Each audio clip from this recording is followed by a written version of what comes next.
ಓಂ ಶ್ರೀ ಗುರುಬಸವಲಿಂಗಾಯ ನಮಃ. ಅರಿವು ವಾಹಿನಿಯ ವಚನಾಂತರಂಗ ಮಾಲಿಕೆಯ 61ನೇ ಸಂಚಿಕೆಗೆ ತಮಗೆಲ್ಲ ಆತ್ಮೀಯ ಸ್ವಾಗತ. ಗುರು ಬಸವಣ್ಣನವರ ಭಕ್ತನ ಭಕ್ತಸ್ಥಲದ ವಚನಗಳನ್ನು ಅಧ್ಯಯನ ಮಾಡ್ತಾ ಇದ್ದೇವೆ. ಇದರಲ್ಲಿ 270ನೇ ವಚನದ ತನಕ ನಾವು ಈ ಹಿಂದಿನ ಸಂಚಿಕೆಗಳಲ್ಲಿ ಅಧ್ಯಯನ ಮಾಡಿ, ಈ ಸಂಚಿಕೆಯಲ್ಲಿ 271ರಿಂದ 275ನೇ ವಚನದ ತನಕ ಅಧ್ಯಯನ ಮಾಡೋಣ. ಈ ಹಿಂದಿನ ಸಂಚಿಕೆಗಳಲ್ಲಿ ಭೃತ್ಯಾಚಾರವನ್ನ ಯಾವ ರೀತಿ ನಾವು ಅಳವಡಿಸಿಕೊಳ್ಳಬೇಕು ಅನ್ನೋ ಒಂದು ವಿಚಾರವಾಗಿ ಗುರು ಬಸವಣ್ಣನವರು ಅನೇಕ ವಚನಗಳಲ್ಲಿ ತಿಳಿಸಿಕೊಟ್ಟಿದ್ದಾರೆ.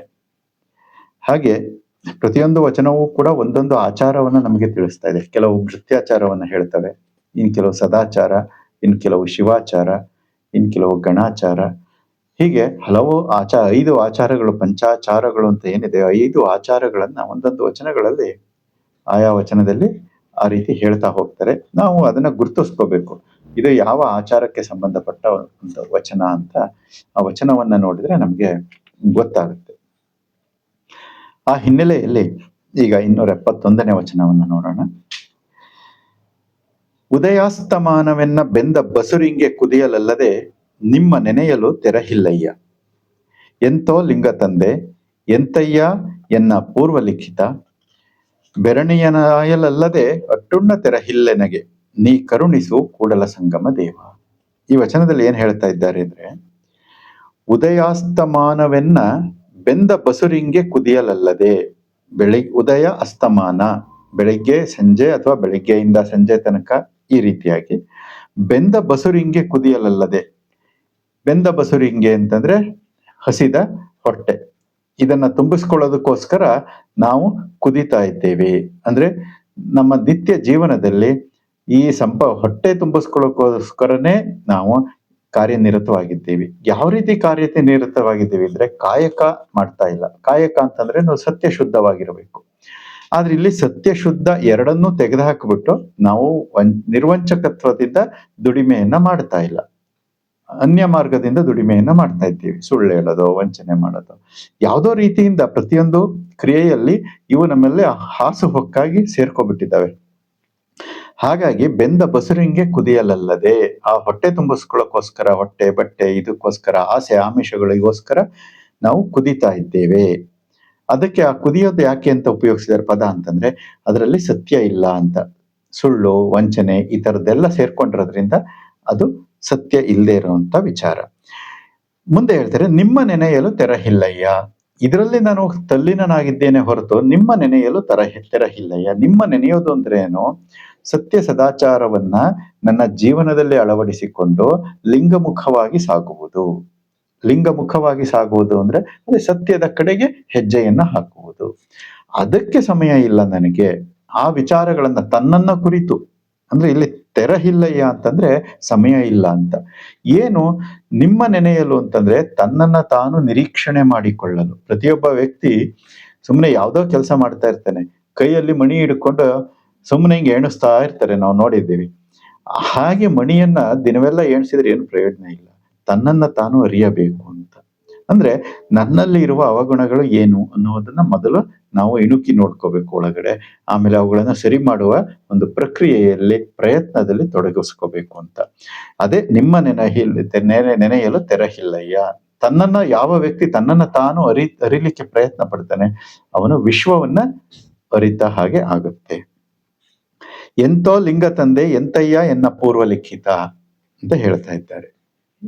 ನನ್ನ ಪೂರ್ವ ಲಿಖಿತ ಏನು, ಎಂತ, ಹೀಗಾದ್ರೆ ಹೇಗೆ ಅನ್ನೋ ಒಂದು ವಿಚಾರ. ಮುಂದೆ ನಾವು ಮುಟ್ಬೇಕಾದ ಗುರಿಯನ್ನ ಮುಟ್ಲಿಕ್ಕೆ ಸಾಧ್ಯನಾ? ಯಾಕೆ ಅಂದ್ರೆ ಹೇಳ್ತಾರೆ, ಬೆರಣಿಯನ್ನ ಆಯಲಲ್ಲದೆ ಅಟ್ಟುಣ್ಣ ತೆರಹಿಲ್ಲೆನಗೆ.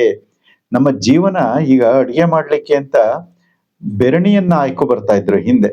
ಬೆರಣಿ ಅಥವಾ ಸೌದೆ ಇದು ಏನೇನೋ ಅದನ್ನ ಉಪಯೋಗಿಸಿ, ಉರುವಲಾಗಿ ಉಪಯೋಗಿಸಿ ಅಡಿಗೆಯನ್ನ ಮಾಡ್ತಾ ಇದ್ರು. ಹಾಗೆ ಬರೀ ಬೆರಣಿಯನ್ನ ಆಯೋದ್ರಲ್ಲೇ ಜೀವನ ಕಳೀತು. ಇನ್ನು ಅಟ್ಟುಣ್ಣೋದು ಅಂದ್ರೆ ಅಡಿಗೆ ಮಾಡ್ಕೊಂಡು ಉಣ್ಣೋದು ಯಾವಾಗ ಅನ್ನೋ ಪ್ರಶ್ನೆಯನ್ನ ಹೇಳ್ತಾ ಇದ್ದಾರೆ. ಹಾಗೆ ಪ್ರತಿಯೊಬ್ಬ ವ್ಯಕ್ತಿ ಬರೀ ತನ್ನ ಹೊಟ್ಟೆ ತುಂಬಿಸ್ಕೊಳ್ಳೋದಕ್ಕೋಸ್ಕರ ಸುಳ್ಳು ವಂಚನೆ ಮೂಲಕ ಕ್ರಿಯೆಗಳನ್ನ ಮಾಡ್ತಾ ಮಾಡ್ತಾ ಹೋದ್ರೆ ತನ್ನನ್ನ ತಾನು ಅರಿಯುವುದು ಯಾವಾಗ ಅನ್ನೋ ಒಂದು ಪ್ರಶ್ನೆಯನ್ನ ಗುರು ಬಸವಣ್ಣನವರು ಈ ವಚನದಲ್ಲಿ ಇಡ್ತಾ ಇದ್ದಾರೆ. ಈ ವಚನ ಪ್ರಮುಖವಾಗಿ ಏನನ್ನ ಹೇಳ್ತಾ ಇದೆ ಅಂದ್ರೆ, ಸದಾಚಾರವನ್ನ ಹೇಳ್ತಾ ಇದೆ. ನಾವು ಜೀವನದಲ್ಲಿ ಸದಾಚಾರವನ್ನ ಯಾವ ರೀತಿ ಅಳವಡಿಸಿಕೊಳ್ಳಬೇಕು ಅನ್ನುವುದನ್ನ ಈ ವಚನ ಹೇಳ್ತಾ ಇದೆ. ಹಾಗೆ ಮುಂದಿನ ವಚನ 272.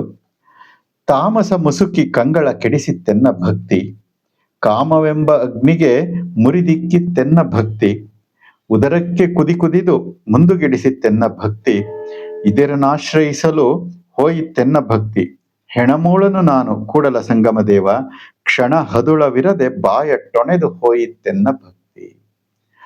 ಅಂದ್ರೆ ಈ ಜೀವನದಲ್ಲಿ ನಮ್ಮ ನಡಾವಳಿಕೆ ಯಾವ ರೀತಿ ಇರಬೇಕು ಅನ್ನೋ ವಿಚಾರವನ್ನ ಇಲ್ಲಿ ಹೇಳ್ತಾ ಇದ್ದಾರೆ.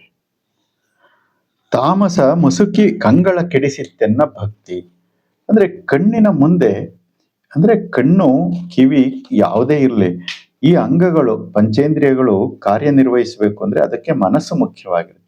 ಮನಸ್ಸು ಯಾವ ಇಂದ್ರಿಯದಲ್ಲಿ ಹೋಗಿ ಕೂತ್ಕೊಳ್ಳುತ್ತೆ ಆ ಇಂದ್ರಿಯ ಕೆಲಸ ಮಾಡುತ್ತೆ. ಉದಾಹರಣೆಗೆ ನಾವು ದಾರಿಯಲ್ಲಿ ಹೋಗ್ಬೇಕಾದ್ರೆ ನೂರಾರು ವಾಹನಗಳು ಬರ್ತಾ ಇರ್ತವೆ. ಆ ನೂರಾರು ವಾಹನಗಳಲ್ಲಿ ನೋಡ್ತಾ ಸುಮ್ಮನೆ ಅವ್ರ ಪಾಡಿಗೆ ಪಾಸ್ ಆಗ್ತಾ ಇರ್ತವೆ, ನಮ್ಮ ಪಾಡಿಗೆ ನಾವು ಪಾಸ್ ಆಗ್ತಾ ಇರ್ತೀವಿ, ಯಾವ್ದನ್ನು ನಾವು ಒಬ್ಸರ್ವ್ ಮಾಡಿರಲ್ಲ. ಯಾಕೆಂದ್ರೆ ನಮ್ಮ ಮನಸ್ಸು ಆ ವಾಹನವನ್ನು ನೋಡ್ಬೇಕು ಅನ್ನುವ ಒಂದು ದೃಷ್ಟಿಯನ್ನ ಅದು ಇಟ್ಕೊಂಡಿರೋದಿಲ್ಲ, ಉದ್ದೇಶವನ್ನ ಇಟ್ಕೊಂಡಿರೋದಿಲ್ಲ. ಹಾಗಾಗಿ ಅದನ್ನ ನೋಡೋದಿಲ್ಲ. ಹಲವಾರು ಜನ ಮಾತಾಡೋದು ಕೇಳ್ತಾ ಇರುತ್ತೆ, ಯಾವ ಶಬ್ದವೂ ಕೂಡ ನಮ್ಮ ಕಿವಿ ಒಳಗಡೆ ಅಷ್ಟು ಆಳವಾಗಿ ಪ್ರವೇಶಿಸಿರಲ್ಲ. ಯಾಕೆಂದ್ರೆ ಮನಸ್ಸು ಕೇಳಿಸ್ಕೋಬೇಕು ಆ ವಿಚಾರಗಳನ್ನ ಅಂತ ಅಂದ್ಕೊಂಡಿರಲ್ಲ. ಆದ್ರೆ ಯಾವ ಸನ್ನಿವೇಶವನ್ನ ನೋಡ್ಬೇಕು ಅಂತ ಅಥವಾ ಯಾವ ವಿಚಾರವನ್ನ ಕೇಳಿಸ್ಕೋಬೇಕು ಅಂತ ಮನಸ್ಸು ಆ ಇಂದ್ರಿಯಕ್ಕೆ ಹೋಗಿ ಕೂತ್ಕೊಳ್ಳುತ್ತೆ, ಆಗ ಅದನ್ನ ಅದು ಗ್ರಹಿಸುತ್ತೆ. ಕೇಳಿಸ್ಕೋಬೇಕಾದ ಶಬ್ದವನ್ನ ಕೇಳಿಸ್ಕೊಳ್ಳುತ್ತೆ, ನೋಡ್ಬೇಕಾದ ದೃಷ್ಟಿಯನ್ನ ಅದು ನೋಡುತ್ತೆ. ಹೀಗೆ ನೋಡುವಂತ ದೃಷ್ಟಿ, ಕೇಳಿಸಿಕೊಳ್ಳುವಂತ ಶಬ್ದ, ವಾಸಿಸುವಂತ ವಾಸನೆ, ರುಚಿಸುವಂತ ರುಚಿ, ಇವುಗಳು ಎಲ್ಲವೂ ಕೂಡ ಯಾವ ರೀತಿಯಾಗಿರ್ಬೇಕು ಅಂದ್ರೆ ಜ್ಞಾನಯುಕ್ತವಾಗಿರ್ಬೇಕು ಅಂತ ಹೇಳ್ತಾ ಇದ್ದಾರೆ ಬಸವಣ್ಣವರು. ಜ್ಞಾನಯುಕ್ತವಾಗಿರ್ಬೇಕು. ಇಲ್ಲದಿದ್ರೆ ಏನಾಗುತ್ತೆ ಅಂದ್ರೆ ಅದು ಅಜ್ಞಾನಕ್ಕೆ ಕಾರಣ ಆಗುತ್ತೆ. ಆ ಅಜ್ಞಾನ ಏನ್ ಮಾಡುತ್ತೆ ಅಂದ್ರೆ ನಮ್ಮ ಮುಂದಿನ ದಾರಿಯನ್ನ ಕುರುಡು ಮಾಡ್ತಾ ಇದೆ ಅಂತ ಹೇಳ್ತಾ ಇದ್ದಾರೆ. ಹಾಗೆ ಹೇಳ್ತಾರೆ, ತಾಮಸ ಮುಸುಕಿ ಕಂಗಳ ಕೆಡಿಸಿತ್ತೆನ್ನ ಮುಕ್ತಿ. ನನ್ನ ಕಣ್ಣಲ್ಲಿ ತಾಮಸ ಮುಸುಕಿದೆ. ತಮಸ್ಸು ಅಂದ್ರೆ ಅಜ್ಞಾನ, ಅಜ್ಞಾನ ಅಂದ್ರೆ ಮರೆವು. ಅಂತ ಅಜ್ಞಾನ ಮುಸುಕಿರೋದ್ರಿಂದ ಏನಾಗಿದೆ ಅಂದ್ರೆ ನನ್ನ ಕಂಗಳ ಕೆಡಿಸಿತ್ತು. ನನ್ನ ಕಂಗಳು ಅಂತಂದ್ರೆ ಇಲ್ಲಿ ಒಂದು ಉದಾಹರಣೆಯನ್ನು ಕೊಟ್ಟಿದ್ದಾರೆ. ಕಣ್ಣು ನೋಡುವುದು, ಕಿವಿ ಕೇಳುವುದು, ನಾಲಿಗೆ ರುಚಿಸುವುದು, ಮೂಗು ವಾಸಿಸುವುದು, ಚರ್ಮ ಸ್ಪರ್ಶಿಸುವುದು, ಈ ಎಲ್ಲ ಗುಣಗಳನ್ನು ಒಂದು ಉದಾಹರಣೆಯೊಂದಿಗೆ ನಾವು ವಿಸ್ತರಿಸಿಕೊಳ್ತಾ ಹೋಗ್ಬೇಕು.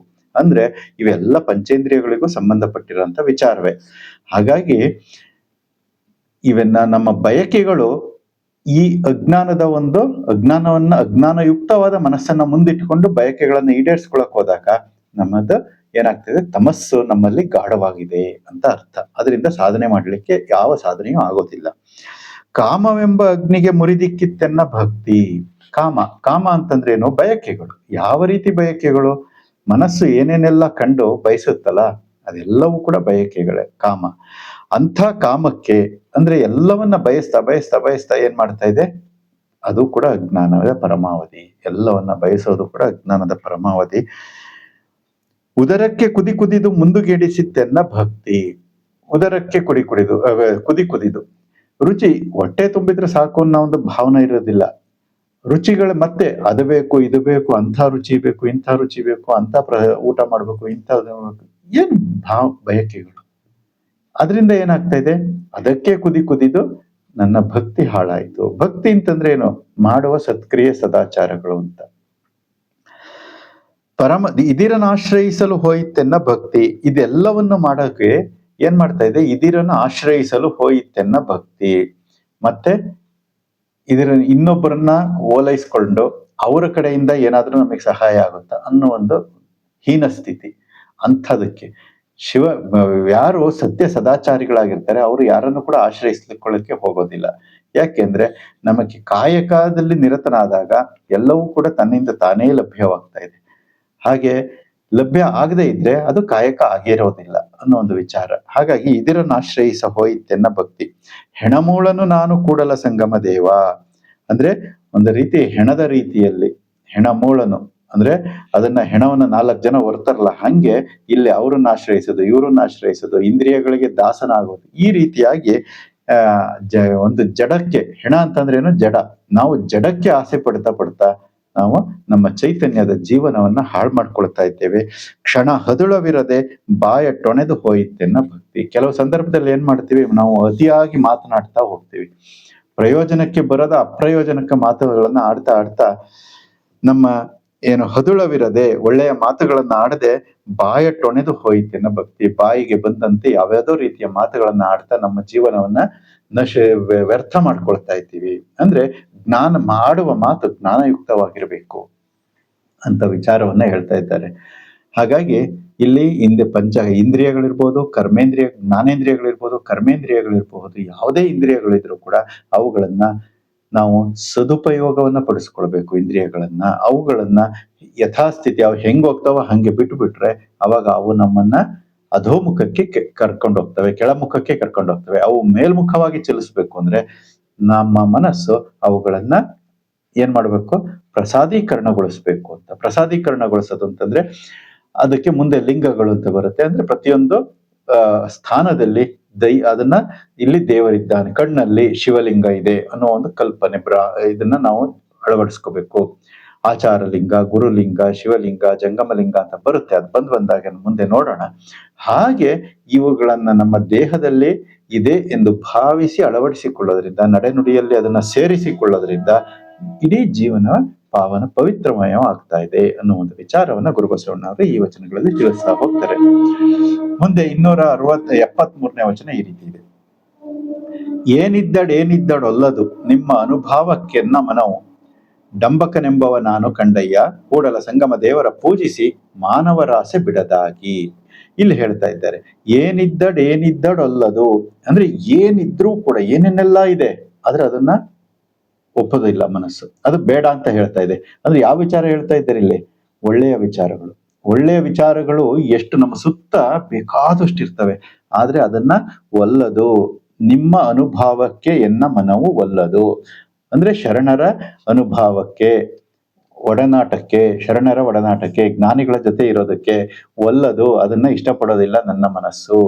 ಸಾಮಾನ್ಯವಾಗಿ ನಮ್ಮ ಮನಸ್ಸೆಲ್ಲ ಹಾಗೆ ತಾನೆ, ಅಜ್ಞಾನದ ಕಡೆಗೆ ಈಸಿಯಾಗಿ ಹೊರಟೋಗ್ಬಿಡ್ತೀವಿ. ಸುಜ್ಞಾನದ ಕಡೆಗೆ ಹೋಗ್ಬೇಕು ಅಂತಂದ್ರೆ ಹೋಗೋದಿಲ್ಲ. ಒಂದು ಪುಸ್ತಕ ಖರೀದಿ ಮಾಡ್ಬೇಕು ಅಂತಂದ್ರೆ ಅದಕ್ಕೆ ₹100 ಒಂದು ಪುಸ್ತಕ ಅಂತಂದ್ರೆ ಒಳ್ಳೆ ಬುಕ್ ಇದೆ, ಆ ಪುಸ್ತಕ ಬೆಲೆ ₹100 ಅಂದ್ರೆ ₹100 ಕೊಟ್ಟು ಖರೀದಿ ಮಾಡ್ಬೇಕಾ?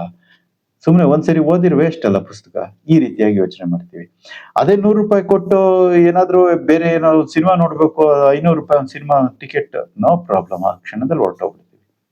ಹೀಗೆ ಮನುಷ್ಯನ ಜೀವನ ಹಿಂಗಾಗಿದೆ ಅಂದ್ರೆ 1 ಲೀಟರ್ ಪೆಟ್ರೋಲ್ ಹಾಕ್ಸ್ಕೊಂಡು ಎಲ್ಲೋ ಹೋಗ್ಬರ್ಬೇಕು ಅಂತಂದ್ರೆ ಸುಲಭವಾಗಿ ಹಾಕ್ಸ್ಕೊಂಡು ಹೋಗ್ಬಿಡ್ತೀವಿ. ಅದೇ ಒಂದು ಪುಸ್ತಕ ತಗೋಬೇಕು ಅಂದ್ರೆ 1000 ಸರಿ ಯೋಚನೆ ಮಾಡ್ತೀವಿ. ಇದ್ರ ಅವಶ್ಯಕತೆ ಇದೆಯಾ? ನಮ್ಮ ಪುಸ್ತಕ ಖರೀದಿ ಮಾಡ್ಬೇಕಾ? ಏನಕ್ಕೆ ಬೇಕು? ಎಷ್ಟು ಯೋಚನೆ ಮಾಡ್ತೀವಿ ಗೊತ್ತಾ? ಕಡೆಗೆ ತಗೊಳ್ಳೋದೇ ಇಲ್ಲ. ಅದೇ ಪೆಟ್ರೋಲ್ ಹಾಕ್ಸ್ಕೊಂಡು ₹100 ಪೆಟ್ರೋಲ್ ಹಾಕ್ಸ್ಕೊಂಡು ಎಲ್ಲಿ ಬೇಕಾದ್ರೂ ಸುತ್ತ ಒಂದು 20-30 ಕಿಲೋಮೀಟರ್ ಹೋಗಿ ಬಂದ್ಬಿಟ್ಟು ಮುಗ್ದೋಯ್ತು. ಮಾಡ್ತೀವಿ ಕೆಲಸನ, ಅನಾವಶ್ಯಕವಾಗಿ ಸುತ್ತೋಡಿತೀವಿ, ಇಲ್ಲ ಅಂತ ಅಲ್ಲ. ಆದ್ರೆ ಪುಸ್ತಕದ ಖರೀದಿಗೆ ನಾವು ಹಿಂದೆ ಮುಂದೆ ನೋಡ್ತೀವಿ. ಇದನ್ನೇ ಹೇಳ್ತಾ ಇರೋದು, ನಿಮ್ಮ ಅನುಭಾವಕ್ಕೆ ಎನ್ನ ಮನವ ಒಲ್ಲದು, ಇದಕ್ಕೆ ಹೋಗೋದಕ್ಕೆ ಬಿಡೋದಿಲ್ಲ. ಡಂಬಕನೆಂಬವ ನಾನು ಕಂಡಯ್ಯ. ಡಂಬಕ ಅಂತಂದ್ರೆ ಒಂದು ರೀತಿ ಈ ಡಾಂಬಿಕ ಭಕ್ತಿ ಅಂತ ಹೇಳ್ತಾರಲ್ಲ, ಡಂಬಾಚಾರ ಅಂತ ಹೇಳ್ತಾರಲ್ಲ, ತೋರಿಕೆಗೆ ಮಾಡುವಂಥದ್ದು, ಅಂಥವನ್ನು ನಾನು ಅಂತ ಹೇಳ್ತಾ ಇದ್ದಾರೆ. ಅಂದ್ರೆ ಬಸವಣ್ಣನವರು ಅಂಥವ್ರು ಅಂತ ಅಲ್ಲ. ಅದರ ಅರ್ಥ ಏನು ಅಂದ್ರೆ ಬಸವಣ್ಣವ್ರು ಹೇಳುವ ಶೈಲಿ ಹೀಗಿದೆ. ಅವ್ರು ಹೇಳ್ಬೇಕಾದ್ರೆ ಏನ್ ಮಾಡ್ತಾರೆ, ತಮ್ಮ ಮೇಲೆ ಆರೋಪವನ್ನ ಮಾಡ್ಕೊಳ್ತಾರೆ, ನಾನ್ ನಿಂತವನು ಅಂತ.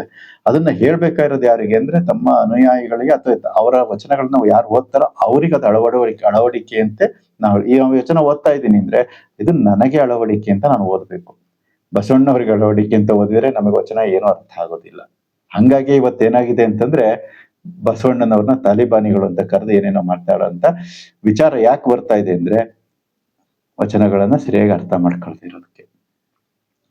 274ನೇ ವಚನ. ಬೆಲ್ಲವ ತಿಂದ ಕೋಡಗದಂತೆ ಸಿಹಿಯ ನೆನೆಯದಿರಾ ಮನವೇ, ಕಬ್ಬ ತಿಂದ ನರಿಯಂತೆ ಹಿಂದ ಕೆಳಸದಿರಾ ಮನವೇ, ಗಗನವ ಅಡರಿದ ಕಾಗೆಯಂತೆ ದೆಸೆಗೆ ಹಂಬಲಿಸದಿರಾ ಮನವೇ, ಕೂಡಲ ಸಂಗನ ಶರಣರ ಕಂಡು ಲಿಂಗವೆಂದೇ ನಂಬು ಕಂಡ ಮನವೇ. ನೋಡಿ, ಬೆಲ್ಲವ ತಿಂದ ಕೋಡಗದಂತೆ, ಕೋಡಗ ಬೆಲ್ಲ ತಿಂದ್ರೆ ಮತ್ತೆ ಅದಕ್ಕೆ ವಾಪಸ್ ಹುಡಿಕೊಂಡು ಹೋಗುತ್ತಂತೆ ಅದ್ರ ರುಚಿಗೆ. ಕಬ್ಬ ತಿಂದ ನರಿಯಂತೆ ಹಿಂದ ಕೆಳಸದಿರಾ ಮನವೇ, ನರಿನೂ ಅಷ್ಟೇ, ಇದು ಚೆನ್ನಾಗಿ ಬಲ್ತಿರೋ ಕಬ್ಬನ್ನ ತಿಂದ್ಬಿಟ್ರೆ ಮತ್ತೆ ಅದು ಹುಡ್ಕೊಂಡು ಬಂದು ಕಬ್ಬಿನ ತೋಟಕ್ಕೆ ನುಗ್ಗಿ ಅದನ್ನ ಮತ್ತೆ ವಾಪಸ್ ಬರ್ಬೇಕಾದ್ರೆ ಎಳಿತಾ ಇರುತ್ತೆ ಅದ್ರ ಮನಸ್ಸು. ಹಾಗೆ ಗಗನವಡರಗಿದ ಕಾಗೆಯಂತೆ ದೆಸೆ ದೆಸೆಗೆ ಹಂಬಲಿಸದಿರ ಮನವೇ. ಹ್ಮ್ ಗ ಆರ್ಬೇಕು ಅನ್ನೋ ಒಂದು ಹುಚ್ಚು. ಗಗನವಡರಿದ ಕಾಗೆಯಂತೆ ಗಗನಕ್ಕೆ ಆರ್ತಾ ಇರುತ್ತೆ, ಆದ್ರೆ ಮತ್ತೆ ಇಲ್ಲಿ ಕೆಳಗಡೆ ಏನೋ ಒಂದು ರೊಟ್ಟಿ ಚೂರೋ ಅಥವಾ ಇನ್ನೇನೋ ಒಂದು ಮಾಂಸನೋ ಏನೋ ಒಂದು ತುಂಡು ಬಿದ್ದಿರುತ್ತಲ್ಲ, ಅದಕ್ಕೆ ಮತ್ತೆ ಗಗನದಲ್ಲಿದ್ರು ಕೂಡ ವಾಪಸ್ ಬಂದದು ತಿನ್ಬೇಕು ಅಂತ ಬಯಸ್ತಾ ಇರುತ್ತೆ. ಹಾಗೆ ಹಂಬಲಿಸಿದಿರ ಮನವೇ. ಈ ರೀತಿಯಾಗಿ ಇವತ್ತು ಏನೋ ಒಂದು ಎಲ್ಲೋ ಒಂದ್ ಕಡೆ ರುಚಿಯಾಗಿ ಊಟ ಮಾಡಿದೀವಿ, ಮತ್ತೆ ಮತ್ತೆ ಅದನ್ನ ಹುಡುಕೊಂಡು ಹೋಗೋ ಅಂತದ್ದು. ಮತ್ತಿನ್ನೇನೋ ಒಂದು ಯಾವ್ದೋ ಒಂದು ಒಳ್ಳೇದಿದ್ರೆ ಹುಡ್ಕೊಂಡು ಹೋದ್ರೆ ಜ್ಞಾನವನ್ನ ಹುಡ್ಕೊಂಡು ಹೋದ್ರೆ ಪ್ರಾಬ್ಲಮ್ ಇಲ್ಲ. ನಾವು ಹುಡ್ಕೊಂಡು ಹೋಗೋದು ಯಾವ್ದಕ್ಕೆ? ಅಜ್ಞಾನದ ಕಡೆಗೆ ಹುಡ್ಕೊಂಡು ಹೋಗ್ತಾ ಇದ್ದೀವಿ. ಬರೀ ನಾಲಿಗೆಯ ರುಚಿ, ಮೂಗಿನ ವಾಸನೆ, ಕಣ್ಣಿನ ನೋಟ, ಇಲ್ಲಿ ಇವುಗಳಿಗೆ ಆಸೆ. ಹಿಂದಿನ ವಚನಗಳಲ್ಲಿ ಹೇಳಿದ್ರಲ್ಲ, ಹಾಗೆ ಅದಕ್ಕೆ ನಾವು ಆಸೆ ಬಿದ್ದು ಹುಡ್ಕೊಂಡು ಹೋಗ್ತಾ ಇದ್ದೀವಿ. ಅದು ಮಾಡಿದ್ರೆ ಅವಾಗ ನಾವು ಹೋಗ್ಬೇಕಾದಂತ ಗುರಿಗೆ ತಲುಪೋದಿಲ್ಲ. ಅದಕ್ಕೆ ನರಿ ಏನ್ ಮಾಡ್ತಾ ಇದೆ, ಅದೆಲ್ಲೋ ಮುಂದಕ್ಕೆ ಹೋಗ್ಬೇಕಾಗಿದೆ, ಹಿಂದೆ ತಿಂದಿದ್ ಕಬ್ಬಿನ ಕಡೆಗೆ ಮತ್ತೆ ವಾಪಸ್ ಬರ್ತಾ ಇದೆ. ಮುಂದೆ ಅರ್ಧ ದಾರಿಗೆ ಹೋಗಿದೆ, ಮತ್ತೆ ವಾಪಸ್ ಕಬ್ಬಿನ ರುಚಿಗೆ ಬಂತು, ಮತ್ತೆ ವಾಪಸ್ ಬರುತ್ತೆ. ಕೋಡ್ಗ ತಾನೆಲ್ಲೋ ಹೋಗ್ಬೇಕಾಗಿರುತ್ತೆ ಅಂತ ಅಂದ್ಕೊಳ್ಳಿ, ಆದ್ರೆ ಅದು ಹೋಗೋದಿಲ್ಲ, ಮತ್ತೆ ವಾಪಸ್ ಬೆಲ್ಲ ತಿಂದಿದ್ದ ಜಾಗಕ್ಕೆ ನೆನಪು ಮಾಡ್ಕೊಂಡು ವಾಪಸ್ ಬರುತ್ತೆ. ಅದು ಮುಂದಕ್ಕೆ ಎಲ್ಲೋ ಹೋಗ್ಬೇಕಾಯ್ತಾ ಆ ಜಾಗಕ್ಕೆ ತಲುಪೋದಿಲ್ಲ. ಹಾಗೆ ನಾವು ಯಾವ್ದೋ ಗುರಿಯನ್ನ ಇಟ್ಕೊಂಡು ಹೋಗ್ತಾ ಇರ್ತೀವಿ, ಆದ್ರೆ ಈ ಬಾಯಿ ರುಚಿ, ಕಣ್ಣಿನ ನೋಟ, ಮೂಗಿನ ವಾಸನೆ ಯಾವ್ದೋ ಒಂದು ಹಿಂದೆ ನೋಡಿರುತ್ತೆ, ತಿಂದಿರುತ್ತೆ, ಏನೋ ಒಂದು ಮಾಡಿರುತ್ತಲ್ಲ, ಮತ್ತೆ ಅದ್ರ ಕಡೆಗೆ ವಾಪಸ್ ಹೇಳ್ಕೊಂಡು ಬರ್ದ್ಬಿಡುತ್ತೆ. ಅಲ್ಲಿಗೆ ನಾವು ಹೋಗ್ಬೇಕಾದ ದಾರಿಗೆ ನಾವು ಪೂರ್ತಿ ಹೋಗ್ಲೇ ಇಲ್ಲ, ಅಲ್ಲಲ್ಲೇ ಸುತ್ತೊಡಿತಾ ಇರ್ತೀವಿ ಅನ್ನೋ ಒಂದು ವಿಚಾರ. ಕೂಡಲ ಸಂಗನ ಶರಣರ ಕಂಡು ಲಿಂಗವೆಂದೇ ನಂಬು ಮನವೇ. ಶರಣರನ್ನ ಇಲ್ಲಿ ಸಮಾಜ ಯಾಕೆ ಈ ಮಾತು ಯಾಕೆ ಬರ್ತಾ ಇದೆ ಅಂದ್ರೆ, ಶರಣರ ಕಂಡು ಲಿಂಗವೆಂದೇ ನಂಬು ಅಂತಂದ್ರೆ, ಲಿಂಗ ಎನ್ನುವುದು ನಿರಾಕಾರ ಚೈತನ್ಯ. ಬಸವಣ್ಣನವರು ನಿರಾಕಾರ ಚೈತನ್ಯವನ್ನ ಸಾಕಾರ ಮುಖದಲ್ಲಿ ಕಂಡವರು. ಈ ಕೆಲವರು ಏನ್ ಮಾಡ್ತಾರೆ ಅಂದ್ರೆ, ಸಾಕಾರವನ್ನ ನಂಬದೆ ನಿರಾಕಾರವನ್ನ ಹುಡುಕಿಕೊಂಡು ಹೋಗ್ತಾರೆ. ಅಂದ್ರೆ ಸಮಾಜವನ್ನ ಧಿಕ್ಕರಿಸಿ, ಸಮಾಜದಲ್ಲಿ ದೇವರಿಲ್ಲ, ಇಲ್ಲೆಲ್ಲೂ ದೇವ್ರು ಸಿಗೋದಿಲ್ಲ ಅಂತ ಏನ್ ಮಾಡ್ತಾರೆ, ಗುಡ್ಡಗಳಿಗೆ ಗವಿಗಳಿಗೆ ಹೋಗಿ ಪೊಟರೆಗಳಲ್ಲಿ ಕೂತ್ಕೊಂಡು ಅವರು ತಪಸ್ಸನ್ನ ಮಾಡ್ತಾರೆ. ಅವರು ಒಂದು ರೀತಿಯ ಸಾಧಕರು. ಅವರು ಸಮಾಜವನ್ನ ತಿರಸ್ಕರಿಸಿ ನಿರಾಕಾರವನ್ನ ಹುಡುಕಿಕೊಂಡು ಗುಡ್ಡಗಳಿಗೆ ಹೋಗ್ತಾರೆ. ಬಸವಣ್ಣನವ್ರು ಹಂಗ್ ಮಾಡ್ಲಿಲ್ಲ. ಈ ಸಮಾಜದಲ್ಲಿ ನಿರಾಕಾರ ಚೈತನ್ಯ ಸಮಾಜದ ಮುಖದಲ್ಲಿ ಇದೆ ಅನ್ನುವ ವಿಚಾರವನ್ನ ಅರಿತುಕೊಂಡು, ಈ ಸೃಷ್ಟಿಯೇ ಇಡೀ ಪ್ರಕೃತಿ ಅಥವಾ ಇಡೀ ಸಮಾಜ ಏನಿದೆ ಇಲ್ಲಿ ಇದೇ ಲಿಂಗದ ಮುಖ. ಹಾಗಾಗಿ ಈ ಲಿಂಗದ ಮುಖ ಇದು ತೃಪ್ತಿ ಆದ್ರೆ ನಿರಾಕಾರ ಚೈತನ್ಯ ತೃಪ್ತಿ ಆಗುತ್ತೆ ಅನ್ನೋದು ಬಸವಣ್ಣನವರ ವಾದ. ಹಾಗಾಗಿ ಅವ್ರು ಏನ್ ಮಾಡ್ತಾರೆ, ಸಮಾಜದ ಮುಖದಲ್ಲಿ ಜಂಗಮ ಲಿಂಗವನ್ನ ಕಾಣ್ತಾರೆ. ಹಾಗಾಗಿ ಶರಣರೇ ಲಿಂಗ ಅಥವಾ ಸಮಾಜವೇ ಲಿಂಗ, ಸಜ್ಜನರೇ ಲಿಂಗ ಅನ್ನುವ ವಿಚಾರವನ್ನ ಗುರು ಬಸವಣ್ಣನವರು ಈ ವಚನಗಳಲ್ಲಿ ತಿಳಿಸ್ಕೊಡ್ತಾರೆ. 275ನೇ ವಚನ. ಒಡೆಯರ ಕಂಡಡೆ ಕಳ್ಳನಾಗದಿರ ಮನವೇ, ಭವದ ಬಾರಿಯ ತಪ್ಪಿಸಿಕೊಂಬಡೆ ನೀನು ನಿಯತನಾಗಿ ಭಯಭರಿತನಾಗಿ ಅಹಂಕಾರಿಯಾಗದೆ ಶರಣೆನ್ನು. ಮನವೇ, ಕೂಡಲ ಸಂಗನ ಶರಣರಲ್ಲಿ ಭಕ್ತಿಯ ನೋನುವಡೆ ಕಿಂಕಿಲನಾಗಿ ಬದುಕು ಮನವೇ. ಅಂದ್ರೆ ಇದು ಭೃತ್ಯಾಚಾರದ ವಚನ. ಅಹಂಕಾರ ನಿರಸನ ಸ್ಥಳ ಅಂತ ಒಂದು ಬರುತ್ತೆ. ಆ ಅಹಂಕಾರ ನಿರಸನ, ಭೃತ್ಯಾಚಾರ ಇವು. ಒಡೆಯರ ಕಂಡಡೆ ಕಳ್ಳನಾಗದಿರ ಮನವೇ. ಒಡೆಯರು ಅಂತಂದ್ರೆ ಯಾರು? ಕೆಲಸ ಕೊಟ್ಟವರು ಅಂತ ಅಲ್ಲ, ಸಮಾಜ ಅಂತ. ಸಮಾಜವೇ ಒಡೆಯರು. ನಮಗೆ ಒಡೆಯವರು ಯಾರು? ನಾವು ಸಮಾಜ ದೇವ್ರು ಅಂತ ಹೇಳ್ತೇವೆ. ದೇವ್ರು ಎಲ್ಲಿದೆ? ನಿರಾಕಾರ. ನಿರಾಕಾರ ಚೈತನ್ಯ ಎಲ್ಲಿದೆ? ಈ ಸಾಕಾರ ಮುಖದಲ್ಲಿದೆ. ಸಾಕಾರ ಮುಖದಲ್ಲಿ ಇದೆ. ಸಾಕಾರ ಮುಖ ಅಂದ್ರೆ ಯಾವುದು? ಜಂಗಮ. ಜಂಗಮ ಅಂದ್ರೆ ಯಾವುದು? ಸಮಾಜ. ಸಮಾಜದಲ್ಲಿ ಏನಿದೆ? ಸಮಾಜವೇ ಒಡೆಯ. ಯಾಕೆಂದ್ರೆ ನಾವು ಸಮಾಜದ ಒಬ್ಬ ವ್ಯಕ್ತಿ ಬೆಳಿಬೇಕು ಅಂದ್ರೆ ಸಮಾಜದಿಂದ ಹೀರಿಕೊಂಡಿರ್ತಾನೆ ಸತ್ವವನ್ನ. ಎಲ್ಲ ಸಂಬಂಧಗಳಿಂದ, ಸ್ನೇಹಿತರಿಂದ, ಗುರುಗಳಿಂದ, ಇವರಿಂದ, ತಂದೆ ತಾಯಿಯಿಂದ, ಅಣ್ಣ ತಮ್ಮಂದರಿಂದ, ನೆರೆಹೊರೆಯವರಿಂದ ಎಲ್ಲ ಒಂದು ವಿಚಾರಗಳನ್ನ ಗ್ರಹಿಸಿ ಒಬ್ಬ ವ್ಯಕ್ತಿ ಬೆಳೆದಿರ್ತಾನೆ. ಸುಮ್ನೆ ತನ್ನಿಂದ ತಾನೇ ಆಗ್ಲಿಕ್ಕೆ ಸಾಧ್ಯ ಇಲ್ಲ. ಈ ಋಣ ಇರುತ್ತಲ್ಲ, ಅದನ್ನ ತೀರಿಸ್ಬೇಕಲ್ಲ. ಯಾರ ಮೇಲೆ? ಮತ್ತೆ ಹಾಗೆ ಅದನ್ನ ವಾಪಸ್ ಕೊಡ್ಬೇಕು. ಇಲ್ಲಿಂದ ತಗೊಂಡಿದ್ರೆ ಮತ್ತೆ ಅಲ್ಲಿಗೆ ವಾಪಸ್ ಕೊಡ್ಬೇಕು. ಅದನ್ನ ಹೇಳ್ತಾ ಇದ್ದಾರೆ. ಭವದ ಬಾರಿಯ ತಪ್ಪಿಸಿಕೊಂಬಡೆ ನೀನು ನಿಯತನಾಗಿ ಭಯಭರಿತನಾಗಿ. ನಾವು ಈ ಭವದಿಂದ ತಪ್ಪಿಸ್ಕೋಬೇಕು ಅಂದ್ರೆ, ಭವ ಅಂತಂದ್ರೆ ಏನು? ಮನಸ್ಸಿನ ಕ್ಲೇಶಗಳು ಅಷ್ಟೇ. ಭವ ಅಂದ್ರೆ ಹುಟ್ಟು ಸಾವು ಅಂತ ಅನ್ನೋದಕ್ಕಿಂತ ಹೆಚ್ಚಾಗಿ ಮನಸ್ಸಿನ ಕ್ಲೇಶಗಳು, ಈಗ ಮನಸ್ಸಿಗೆ ಅಂಟಿರುತ್ತಲ್ಲ ಜಾಡ್ಯ, ಅದಕ್ಕೆ ಭವ ಅಂತ ಕರೀತಾರೆ ಶರಣರು. ಹಾಗಾಗಿ ಅಂಥದನ್ನ ತಪ್ಪಿಸ್ಕೋಬೇಕು ಅಂತಂದ್ರೆ ನಾನು ಸದಾ ನಿರಾಳವಾಗಿರ್ಬೇಕು, ನಿಶ್ಚಿಂತನಾಗಿರ್ಬೇಕು ಅಂದ್ರೆ ನಿಯತನಾಗಿ ಭಯಭರಿತನಾಗಿ ಅಹಂಕಾರಿಯಾಗದೆ ಶರಣೆನ್ನು. ಅಹಂಕಾರ ನಿರಸನವನ್ನ ಮಾಡಿಕೊಂಡು ಭೃತ್ಯಾಚಾರಿಯಾಗಿ ನಾನು ನನಗಿಂತ ಕಿರಿಯರಿಲ್ಲ ಎನ್ನುವ ಭಾವದೊಂದಿಗೆ ಎಲ್ಲರೊಂದಿಗೆ ವ್ಯವಹರಿಸಿದ್ರೆ ಆಗ ನಮಗೆ ಈ ರೀತಿಯಾಗಿ ಮನಸ್ಸು ಸದಾ ಸ್ವಚ್ಛಂದವಾಗಿ, ಸ್ವಚ್ಛವಾಗಿ, ನಿಶ್ಚಲವಾಗಿ, ನಿರಹಂಭಾವದಿಂದ ನಿರಹಂಕಾರಿಯಾಗಿ ಇರ್ಲಿಕ್ಕೆ ಅವಕಾಶ ಆಗ್ತಾ ಇದೆ. ಇದೇ ಶರಣರು ಕಲಿಸಿದಂತ ಮುಕ್ತಿ. ಮುಕ್ತಿ ಅಂದ್ರೆ ಮುಂದಿನ ಜನ್ಮದಿಂದ ಮುಕ್ತಿ ಅಂತ ಅಲ್ಲ, ಇರುವ ಜನ್ಮದಲ್ಲಿ ಮನಸ್ಸು ನಿರಾಳವಾಗಿರುವುದೇ ಮುಕ್ತಿ. ಇದನ್ನ ಬಸವಣ್ಣನವರು ನಮಗೆ ಚೆನ್ನಾಗಿ ಕಲಿಸಿಕೊಟ್ಟಿದ್ದಾರೆ. ನಾವು ಅದನ್ನ ಅಳವಡಿಸಿಕೊಳ್ಳುವುದೇ ನಮ್ಮ ಒಂದು ಕರ್ತವ್ಯ. ವೀಕ್ಷಿಸಿದ್ದಕ್ಕೆ ಧನ್ಯವಾದಗಳು. ಶರಣು ಶರಣಾರ್ಥಿ.